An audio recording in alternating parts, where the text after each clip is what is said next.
I leave Holly and Anna on the top floor. I walk down, and another lady walks in who I met 3 days prior on the island, and she says, Dr. Ken, I'm on my way to the airport. I was looking for you. I wanted to buy your book. I said, well, I just happen to have one in my backpack here. I'm going to gift it to you. So I gift her the book, and I asked the jeweler who was in that store to take our photograph. And the jeweler's watching this, and she says, I can't believe this, Dr. Ken. I said, what?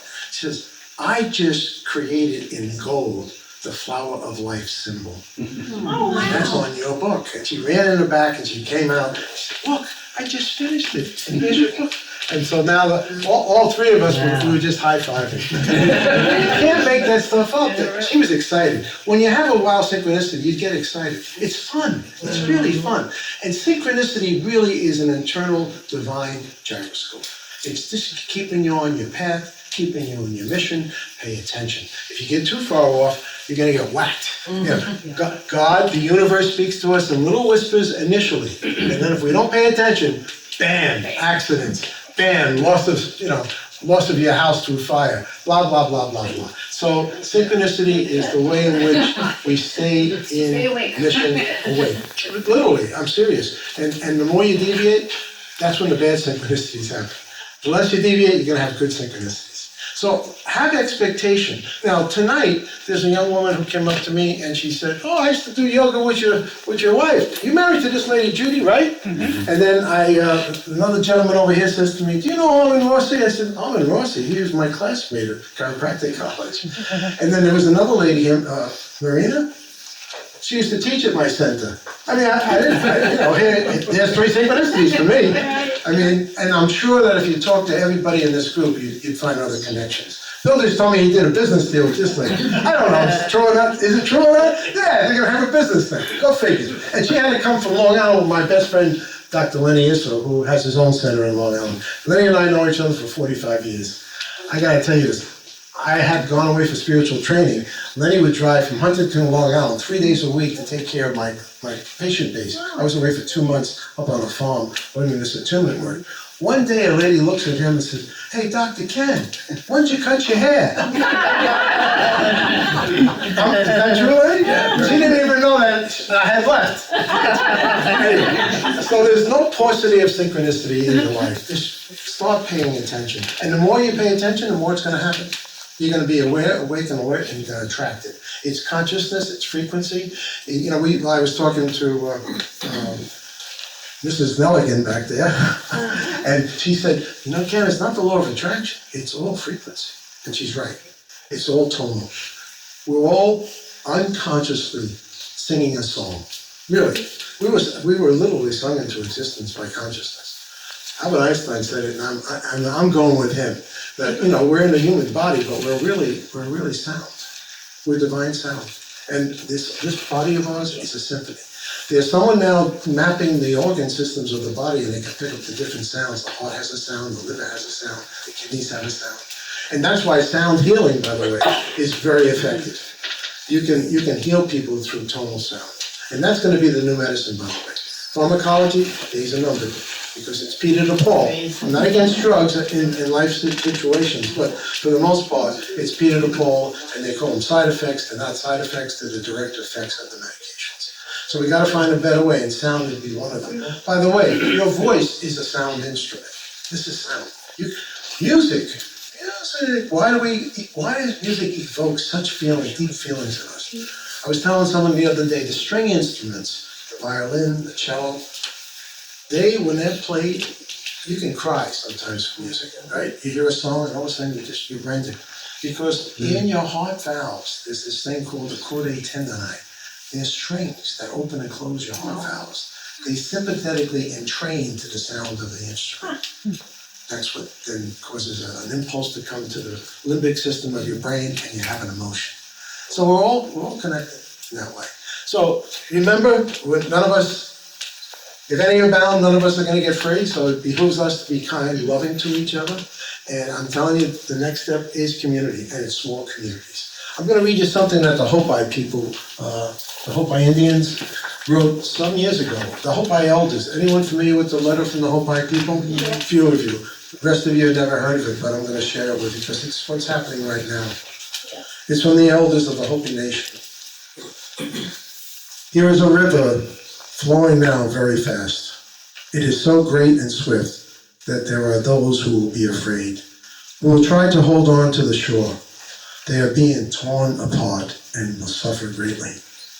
Though the river has its destination, the elders say we must let go of the shore, let go of the familiar, let go of the shore, push off into the middle of the river, and keep our heads above the water. And I say, see who is there with you and celebrate. At this time in history, we are to take nothing personally, least of all ourselves. For the moment that we do, our spiritual growth and journey comes to a halt. The time of the lone wolf is over. Gather yourselves. Banish the word struggle from your attitude and your vocabulary. All that we do now must be done in a sacred manner and in celebration, for we are the ones we've been waiting for. No one's coming to save us, folks. It's up to us. If you have the consciousness of the light shining in you and through you, we're here to express it into the world. Life is an acronym for living in full expression. We didn't come to get anything, really. We came to express love. First, love to self, higher self, and then love to each other.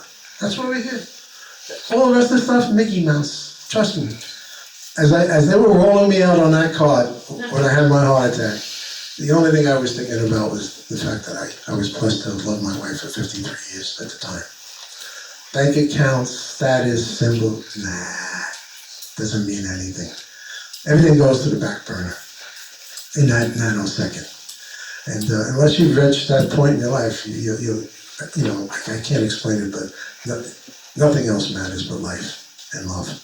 So we're here tonight to meet some new friends, to share some stories. Look at all the energy of the storytelling. I love it. I love it. And I'm sure there's going to be friendships and connections made just from this so-called random re-inauguration of the Metaphysical Center of New Jersey. We're going to go out now and we're going to find the young people. We're going to go to colleges. They're clamoring for this. They have no mentors. Many of us here in this room are, we're not senior, but we're elders. Not all of you, but most of us, we're over 40 or 50 years of age. Anyone under 40 or 50, raise your hands. You're under 40 or 50? Oh, wait. So we got to get the youngins here, and they're looking for us, trust me. They're looking for people who are aware, awake, and alert to the fact that we're not here for ourselves. We're here to bless each other. So in my book, people say, why did you write a book on synchronicity?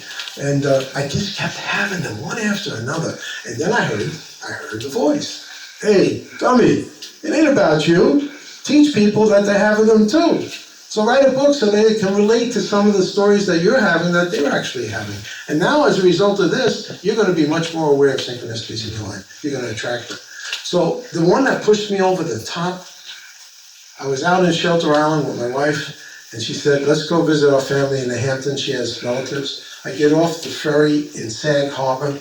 It road bifurcates. I make a boo-boo turn, a wrong turn. No wrong turns, but I made it. I thought a wrong turn. So I didn't go to East Hampton. I went to Amagansett.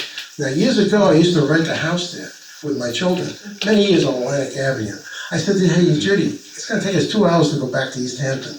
We're going to make the best of a long deal here. 2 umbrellas, 2 chairs, we're real beachgoers.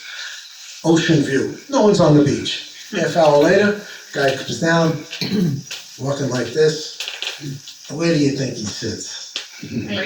Almost in my lap. He sat right next to me, and I said, sir, did you have a hip replacement? I see you by the way you walk. And he says, how do you know? He wasn't very friendly. I said, well, I'm a doctor. I've seen this happen in many people. I could tell by your gait. He doesn't say a word to me, just stares out at the ocean. So the Bronx in me, I was born in the Bronx. So I was a pretty tough kid.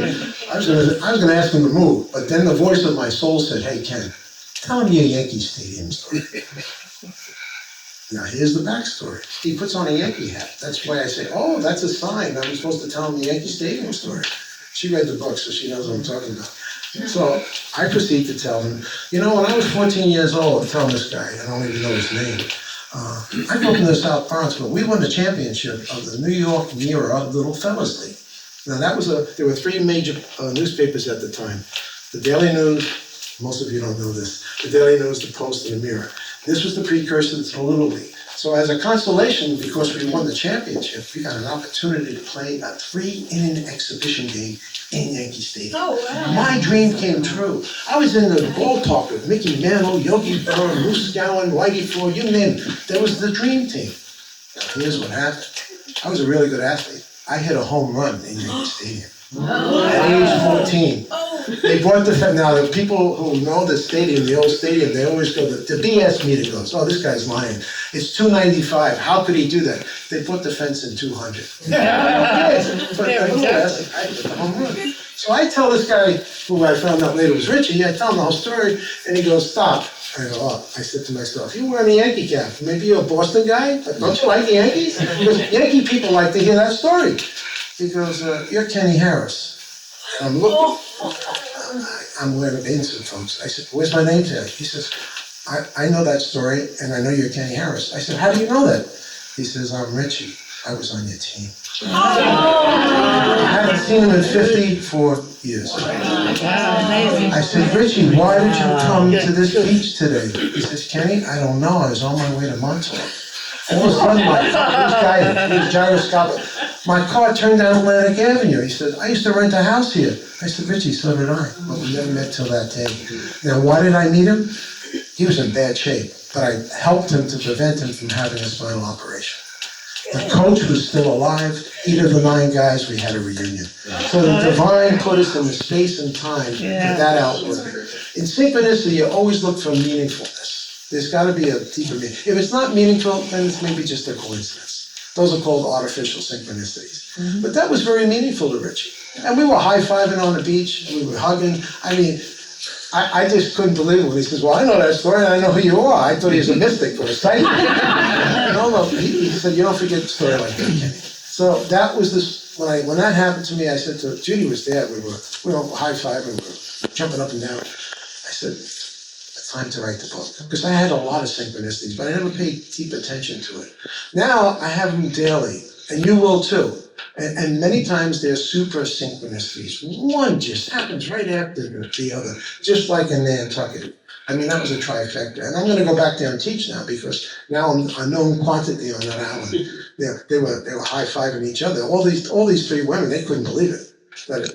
How I met them and why I met them. Now, it's not always conscious, it's subconscious. It's the subconscious that's the gyroscope. Consciously, we're walking around like Tom said. We're bumping into. It's not flotsam and jetsam, folks. Life is not haphazard. Life is intelligent. Trust me on this. And you're being guided, and you're not alone. I can guarantee you this. I'm sure there are people here who've had interdimensional connections. I've had many of them. So we're not walking here alone. We have angels, guides, ancestors with you all the time. You're going to get it intuitive. Women, trust your gut. That's where you're going to be told what to do and what not to do. Men, not so much. We're not as attuned as the women. But the women, they're a little, I'm going to tell you something, guys. They're the superior of the species. All right? God, the universe sent them to us. They can multitask. They can do 10 things at once. We're lucky we could put our shoes and socks on. When I think of my wife, Judith, if she ever left me, I'd have to hire 10 people to do what she does. And she does it seamlessly. I say, let's build a fire. She's out, got the wood already. So I've been blessed. And so that's why our marriage was a divine appointment.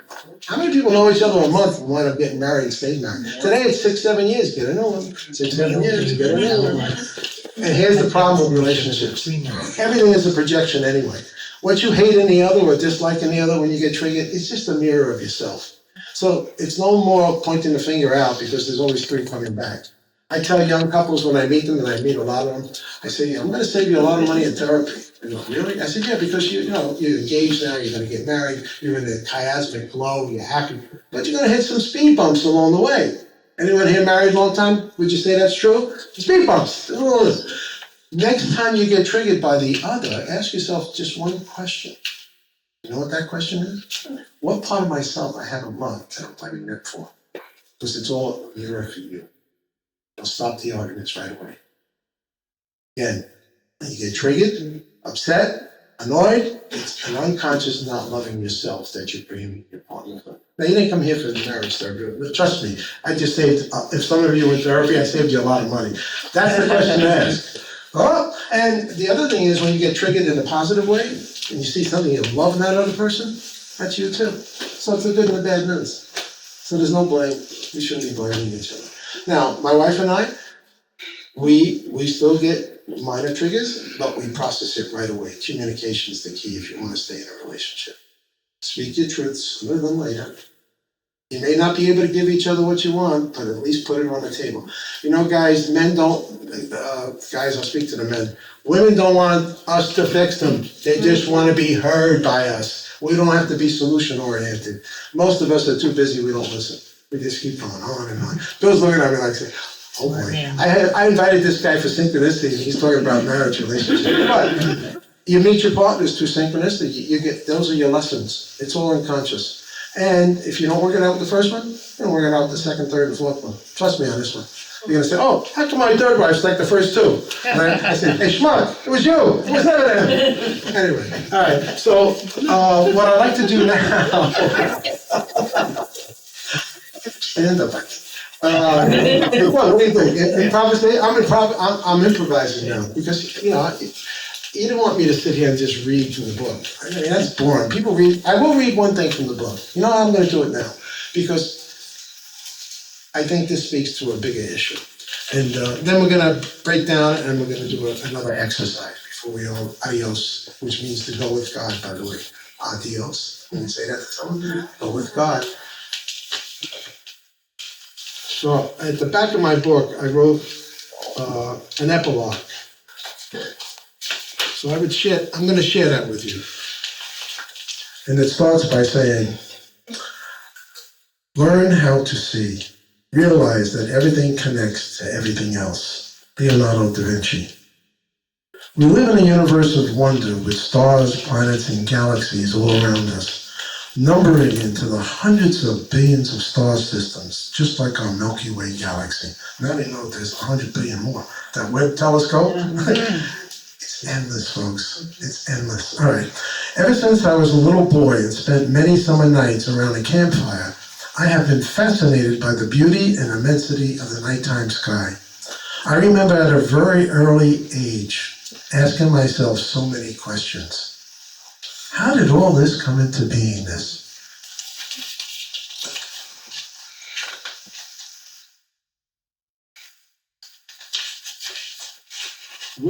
Where did we come from? And what is our purpose here on this seemingly small, insignificant planet we call Earth, the third rock from the central sun? Is there a purpose to our existence? Are we part of a divine plan? Or are we just a mathematical accident and the result of chance, probability, and statistics? Did life here evolve from or out of the primordial sea as a result of lightning striking the ocean over many eons, forming the double helix we refer to as DNA? These are all question marks, by the way. Are we just flotsam and jetsam, drifting with the will and whim of ocean currents, ultimately landing on hard land as backbone creatures? Someone I once knew used the following analogy when discussing the mathematical model of the origin of existence. Imagine a random explosion taking place inside a printing shop, and as a result of that explosion, the complete unabridged dictionary comes into being. That's what they want us to believe. Yeah. There was a big bang, there was never a big bang. And out of that big bang, over eons of time, randomness, DNA came into being. No, we were divinely created. Again, you fill in what that divine means to you, but we are not haphazardly in this space and time. There is a purpose to every one of us on this planet. We all share different purposes, but we all share one central purpose, that is to love each other. Yeah, this could be a heaven on earth again, if we get to the fact that whatever I do to you, Miriam, I'm doing to Kenny. That's the truth. You're just in another package. You're female or male, but the same energy that beats your heart beats my heart. So it's one mind, one heart, one soul. And synchronicity is evidence to me that that's true. That's how we're being recalled. The memories are reawakening. Everyone and everything is connected. You know, when the monarch butterflies emigrate, they migrate, the jet stream changes. The jet stream changes. Now look what's going on in the world with the weather patterns. We sneeze and China gets a cold. Everything's interconnected. And our monetary system, forget about it. It's about to collapse. It's a house of cards. And everything's connected, agriculturally. You know, what's going on in Ukraine is going to affect Europe because they're not going to have food. So we got to get beyond the idea of separation. When you go out into space and you look back at Holy Mother Earth, there are no lines. This doesn't say US, Canada, South America. No. There's one whole. And we were actually, from what they tell us geographically, there was one Pangea, there was one continent, and it broke apart. So now we're experiencing a lot of strife and a lot of angst on this planet because we forgot who we are.